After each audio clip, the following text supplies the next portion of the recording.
नमस्कार दोस्तों, आप सुन रहे हैं आपका अपना उज्जैन का पहला कम्युनिटी रेडियो दस्तक 90.8 FM। सुनेगा उज्जैन, बढ़ेगा उज्जैन। मैं हूं आपके साथ आपकी रेडियो दोस्त सौम्या। आप सुन रहे हैं कार्यक्रम मन की कलम से। मैं उज्जैन के प्रसिद्ध रचनाकारों की स्वरचित रचनाएं, उन्हीं की जुबानी। दोस्तों, आज मन की कलम से के इस एपिसोड में रेडियो दस्तक के स्टूडियो में पुनः उपस्थित हैं लघु कथा के निरंतर और प्रभावी सृजन से अपनी राष्ट्रीय पहचान बनाने वाली श्रीमती मीरा जैन। बात चाहे बालिका शिक्षा की हो, महिला सुरक्षा की हो, या उनके विकास की हो, या विभिन्न सामाजिक विसंगतियों की, श्रीमती मीरा जैन की लघु कथाएं बहुत से प्रश्न भी खड़े करती हैं और उनके समाधान भी देती हैं।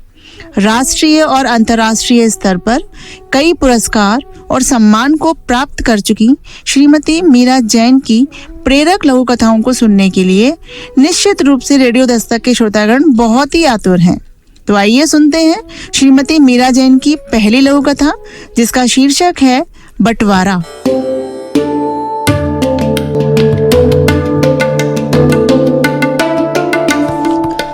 रेडियो दस्तक के सभी श्रोताओं को लघु कथाकार मीरा जैन का सादर नमस्कार।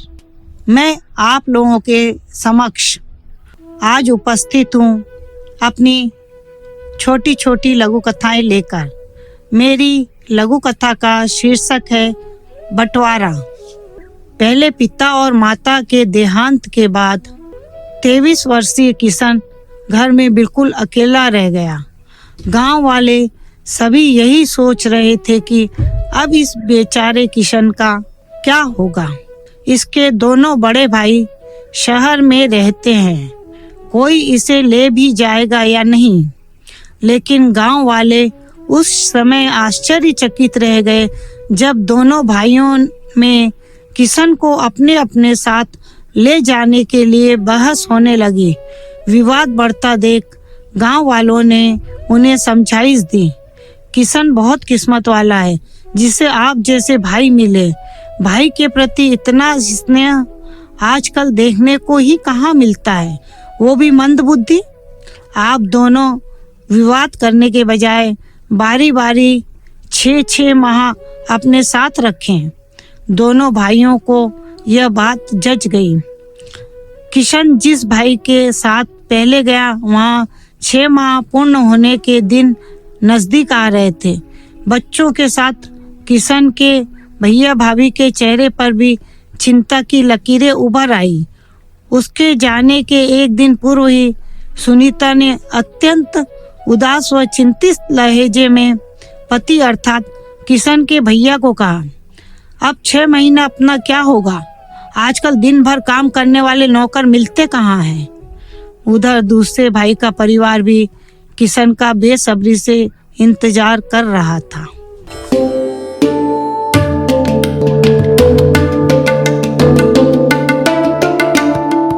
आप सुन रहे हैं आपका अपना उज्जैन का पहला कम्युनिटी रेडियो दस्तक 90.8 FM। सुनेगा उज्जैन, बढ़ेगा उज्जैन। मैं हूं आपके साथ आपकी दोस्त सौम्या। आप सुन रहे हैं कार्यक्रम मन की कलम से।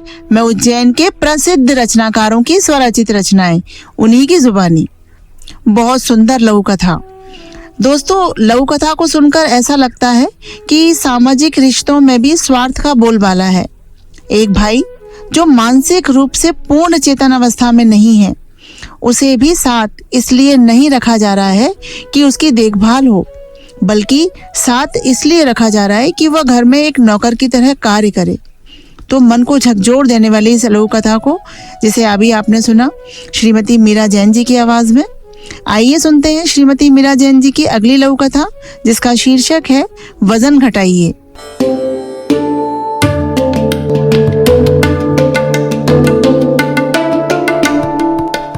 रेडियो दस्तक के प्यारे दोस्तों, श्रोताओं, आप सभी को मीरा जैन का नमस्कार। मैं अपनी लघु कथाओं के माध्यम से आप सभी से रेडियो दस्तक के माध्यम से आप सभी के समक्ष उपस्थित हूँ। मेरी लघु कथा का शीर्षक है वजन घटाइए। श्रीमती नाथानी को स्लिम ट्रिम देख मोहल्ले वाले हैरत में पड़ गए। अच्छी खासी मोटी थी, अचानक इतनी दुबली कैसे हो गई? सभी ने अपनी अपनी सोच के आधार पर अटकलें लगाई। किसी ने कहा प्राकृतिक चिकित्सा करवाई होगी, तो किसी ने कहा आयुर्वेद या मेडिकल का सहारा लिया होगा। कुछ ने व्यायाम तथा योगा के संदर्भ में भी अपनी राय प्रकट की, लेकिन सत्यता से सभी अनभिज्ञ थे। अगले दिन उनकी काम वाली बाई से ज्ञात हुआ कि वे दिल्ली में 2 माह अपनी बहू के साथ रहकर आई हैं।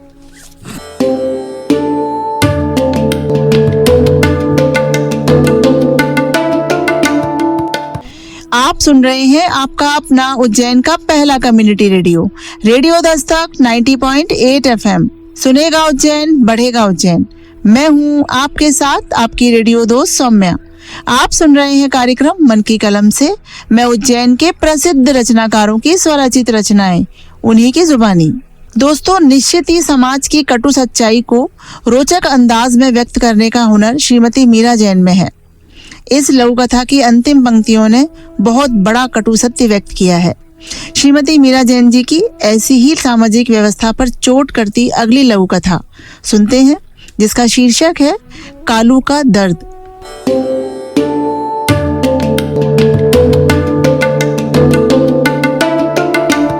रेडियो दस्तक के प्यारे श्रोताओं, आपको लघु कथाकार मीरा जैन का नमस्कार। लघु कथाओं की इस श्रृंखला में अगली रचना है कालू का दर्द। हमेशा खुश रहने वाला कालू असमय घर आया। उसे देख उसकी माँ मिल्की ने पूछा, क्या बात है कालू, रोज तो बुला बुला कर थक जाती हूँ, फिर भी घर नहीं आता, आज अचानक और इतना उदास, क्या किसी ने मारा तुझे? कालू ने बड़े ही दर्द भरे शब्दों में अपने मन की व्यथा प्रकट की। माँ, जिस हवेली के बाहर मैं बैठा करता था, आज रात मैं जो कुछ हुआ उसे मैंने देखा, जिससे मेरा मन बहुत दुखी है। ऐसा क्या देखा तूने? माँ, वहाँ मेरे जैसे कई कुत्ते और नौकर चाकर पलते हैं, लेकिन एक छोटी सी गुड़िया को हवेली वाले कपड़े में लपेट अंधेरे में कहीं दूर छोड़ आए। कोई इंसान इतना निर्दयी हो सकता है क्या? मैं तो सोच भी नहीं सकता।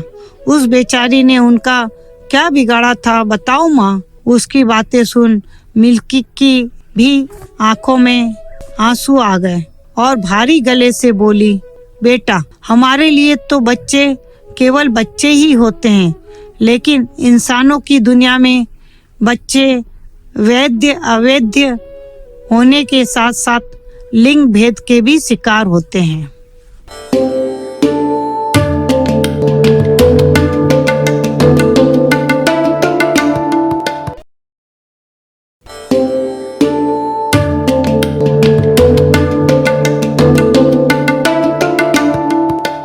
आप सुन रहे हैं आपका अपना उज्जैन का पहला community radio, radio Dastak 90.8 FM। सुनेगा उज्जैन, बढ़ेगा उज्जैन।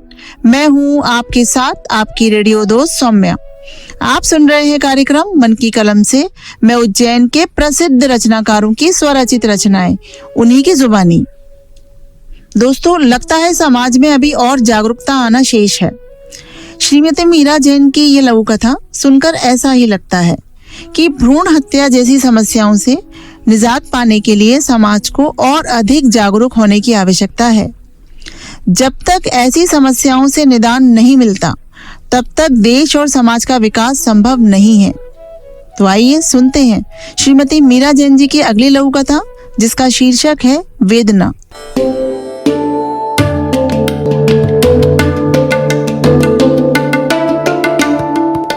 रेडियो दस्तक के प्यारे श्रोताओं, आप सभी को लघु कथाकार मीरा जैन का सादर वंदन। सुनेगा उज्जैन, बढ़ेगा उज्जैन हमारे उज्जैन का प्रथम रेडियो स्टेशन है।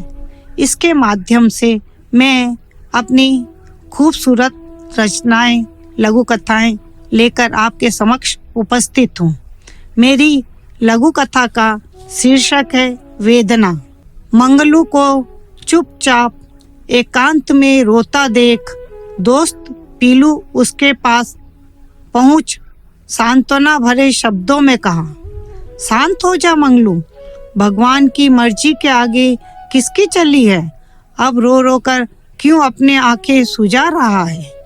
पत्नी की मृत्यु के बाद तूने इतनी अच्छी तरह से सारी रस्में निभाई, लेन देन भोज आदि की भी पूरी व्यवस्था की। रिश्तेदार, गांव वाले सभी तेरी प्रशंसा करते हुए कह रहे थे कि कमजोर परिस्थिति के बावजूद मंगलू ने कार्यक्रम कितना अच्छा किया। पीलू की बातें सुन वह और अधिक फुट फुट कर रोने लगा। बेहद मुश्किल से पीलू ने उसे चुप कराया। फिर मंगलू ने हिचकी के साथ साथ रूंधे गले से अपने मन की वास्तविक वेदना प्रकट की। इसी का दुख है पीलू मुझे। उसकी मृत्यु के बाद मुझे जितना पैसा फिजूल की परंपराओं के कारण खर्च करना पड़ा, उतना यदि मैं उसकी बीमारी पर खर्च कर देता तो आज मेरी कमली जीवित होती। मैं हमेशा भयभीत रहता था कि इतने खर्चे के बाद भी यदि कमली ना बची तो बाद के कर्म कांडों के लिए पैसा कहाँ से लाऊंगा। इतना कहा वह पुनः विलाप करता हुआ प्रश्न किया, पीलू ये परंपराएं कब खत्म होगी? इस प्रश्न को सुनते ही पीलू की आंखें भी अपराध बोध से झुक गईं।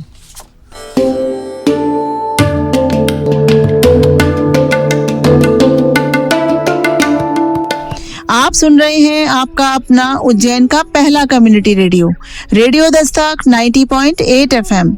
सुनेगा उज्जैन, बढ़ेगा उज्जैन। मैं हूं आपके साथ आपकी रेडियो दोस्त सौम्या। आप सुन रहे हैं कार्यक्रम मन की कलम से। मैं उज्जैन के प्रसिद्ध रचनाकारों की स्वरचित रचनाएं, उन्हीं की जुबानी।